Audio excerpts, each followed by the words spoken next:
home tonight and have some questions for you. We'll start with Mike Curtis from Syracuse.com. Hey, Emily, congrats on the win.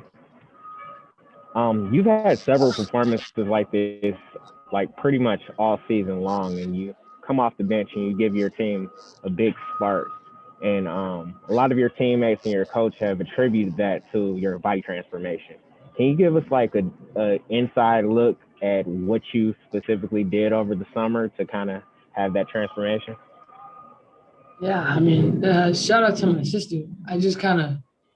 She's a big fitness girl, and I guess it kind of kicked in, like, maybe I do need to lose a little weight. And once I mentioned it to her, she put me on a plan. She changed my diet.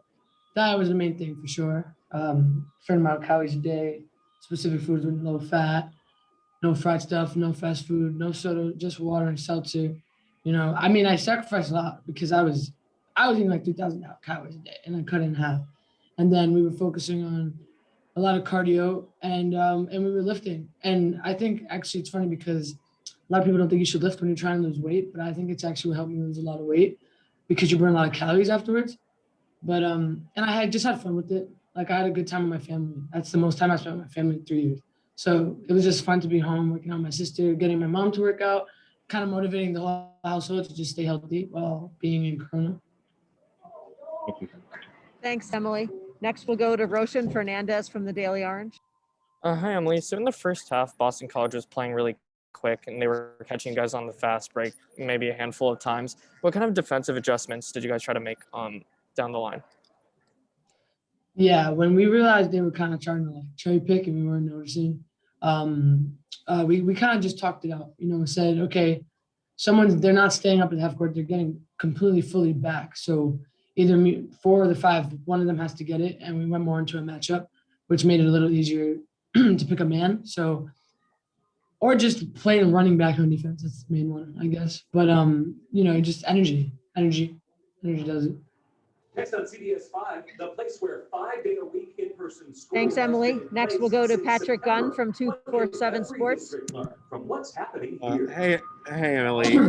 So obviously today you guys scored 43 points in the first half. You've been struggling to score early in the game. So what was the difference today in the first half from other games? Maybe we're home. I don't know. We have a little trouble on the road. I think it was a mental thing.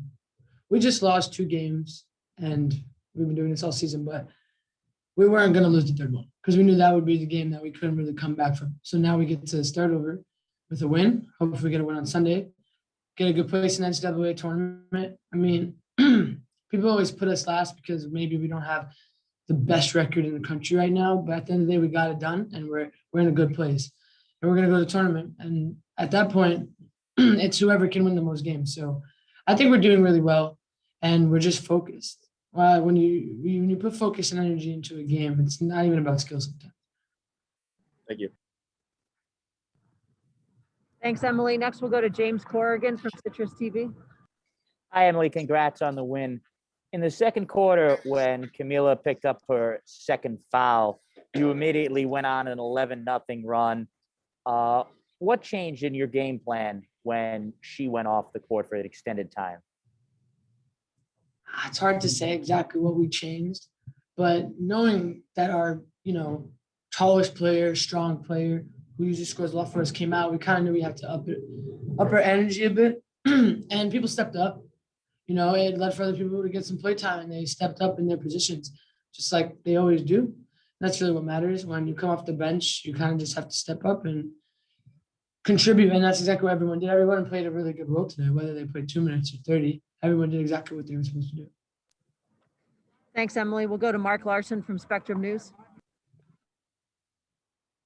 Emily, you just mentioned how there's people out there still doubt this team. How important is Sunday's game, considering that to prove to the committee and to everybody else that you guys play with the elite?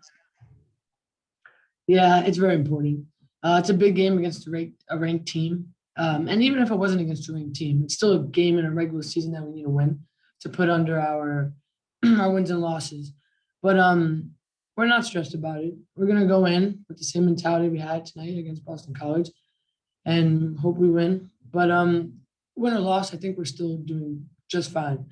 And if we win, I mean, it gives us an even greater opportunity to go farther in the tournament so we can shut a couple people up. Thanks, Emily. We'll go to our last question from Thomas Schultz from the Daily Orange. Hey, Emily, first time you played Boston College this year, you had 7 points. Tonight, you tie your season high with 18. What was the difference for you in this game versus the first matchup? Yeah, I don't actually know. I mean, I guess it was one of my first games back, kind of first couple games back. I don't know. I mean, I've been playing all these games. I'm a little more confident. Yeah, I even think I'm a little more in shape down the stretch, just when it comes to how I've been conditioning myself with the dome and playing and being able to breathe throughout a 40-minute game stretch. But I don't really know. I mean, we've been putting in a lot of practice. Focused. I could say maybe I'm a little more focused. Emily, thank you very much. Congrats on the win. We'll look forward to seeing you Sunday.